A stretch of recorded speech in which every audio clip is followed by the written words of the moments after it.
Well, Dixon Jubril joins us now. He's the National Coordinator, Do It Right Nigeria, to continue our focus on this matter. Thank you for coming on today. Well, talking about doing it right now, yeah, you have so many people who ask different things, not just of this government, but, of Nigerians as well. But if you look at this action, the National Assembly recently ratifying that decision, and then now we're at this stage. How does Do It Right come in? Yes, I think, well, first of all, let me greet our viewers at home. Good morning. First of all, I think in a long time, this is the first time we're having a situation where, apart from sports uniting us, we're having a situation where Nigerians now see the need to come together, rally around our government, because our lives, to a certain point, at a certain time, our lives are threatened by some people who have decided to be on the other side, to put their personal interest above the collective interest of Nigerians. Now that we're here, we're at this situation where the government has done what is right, what we expect the government to do. It's the duty of every citizen, you and I, to use all our resources to support the government and keep encouraging the government that, yes, while you're doing this, we're with you. Don't forget, it shouldn't just be a situation where we draw parallels between our country and other countries to justify our anger against state. Let's draw parallel when things like this happen. Why I'm saying this is, recently we had a situation in the United States during the Boston Marathon where the security of the state and the country was threatened, and you see the way the citizen, the government, security agencies came together, and in a few days, what happened? They were able to resolve that crisis, and everybody can now go back to their different domains and go back to the different whatever they do. But at this point in time, if it affects the security of the country, the security of lives and property, there's need for us as citizens to be patriotic, and this is where our patriotism will be called into question. The question will be how? What actions, what form of, what steps should be taken? What kind of words should be spoken? And now you said, let's draw parallels.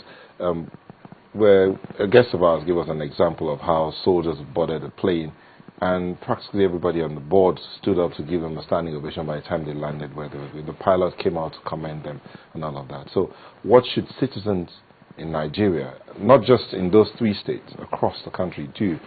What should they be saying? How should they go about it? Yes, first of all, we have to set aside our personal differences. Before now, I know we have people who are not too comfortable with the successes or the job being done by this government.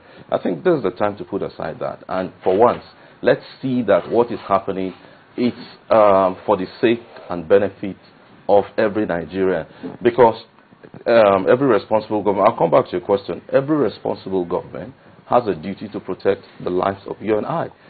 That is one of the duties and function of government. And at this particular point in time, if the lives of Nigerians are threatened, irrespective of the part of the country where this is happening, it affects us, because we shouldn't toy or play with the blood or the lives of Nigerians. So, like you rightly said, if before now we have a situation where patriotism is so strong in this country, you discover that we'll have situations where, yes, right from our utterances, you discover we'll be giving kudos to the government, and in those affected states, you see people giving food, helping the soldiers on the street, and even acting as security watch. Because the thing is, you see, for organizations to thrive in an environment, and to the point that they now hold sway, they must have been enjoying the support of the people there. This is the time for the people in that area to understand that, yes, the government has come to help them. Yeah. So they should side with the government and give away these people. Honestly, without giving cover or safe havens to these people, but there's no way. In those scenarios, pardon me for butting in those scenarios, they do things that engender the support of the people. Just as we've seen in this case, we've seen that, look, after all, this is not far-fetched. Society will stand by you. The country will stand by you if you do the right thing from their perspective. Yes, you see. So it's actions and actions equal and opposite. No, I don't think they did what was right, to the point that those people were giving them safe haven or were giving them cover. No, I think what just happened was that we allowed the situation to linger for too long. I'm talking about society supporting government or supporting the army. Yes. Having that kind of relationship. Yeah, you see, the thing is, it can't just happen overnight. That is why we are putting this process in place, that perhaps let's start this orientation process together, because situations like this will come. It won't just end here. Challenges will come in every society. If we put in place a nationalism orientation process where we get our people galvanized and prepared for situations like this, we won't have to begin to say, okay, fine, let's get the people, let's call on the people to support government, to support our troops on ground, to give support, to encourage government and all, because it will just come naturally because people are patriotic. That's why it becomes relevant. Now you're seeing that there's need for us to get to the mindset of our people that, yes, we must come together and love this country and be patriotic. You know? And it shouldn't just be selective. We shouldn't do it right because it's the easiest thing to do. Now, I'm sure even the... Not that it's easy. You understand? Now we will have everybody joining the chorus, state of emergency, because there's nothing else to do. State of emergency is the easy. You know, some would disagree with you. That was actually the thinking initially, especially from some opposition, specifically the ACN.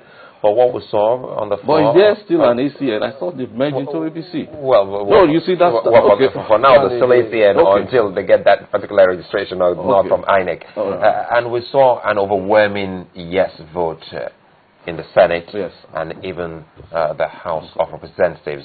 Does that mean that gradually we're having this consciousness of doing things right, irrespective of our political affiliation, ethnic background, or religion? Yes. It's just a sign that we're moving forward as a nation. As a sign that gives you and I, that gives us hope at Do It Right Nigeria, that yes, there are still things that bind us together. There are still situations where Nigerians can still come together and set aside religious, ethnic, personal differences and come together for a common cause, especially if that cause address the collective interest of Nigerians and address those certain things that we need. Because let me tell you, security is key. You want to be comfortable where you live in. And if your security is threatened, there's every need for you to look up to the government, because it is the responsibility of the government to provide security, to save each life in Nigeria. No life is less important than the other.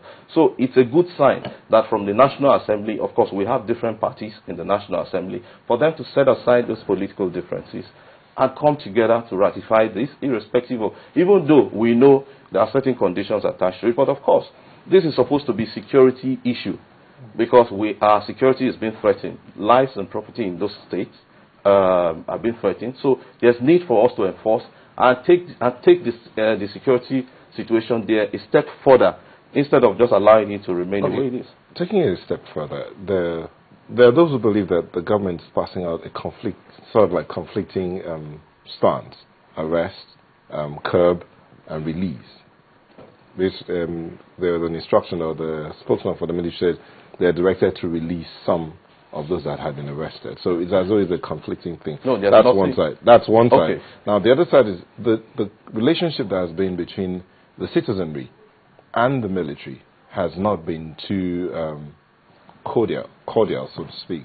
Now, with this kind of situation, how would the civilians and the military cement their relationship to this point? And synergize for the success of what they're doing there.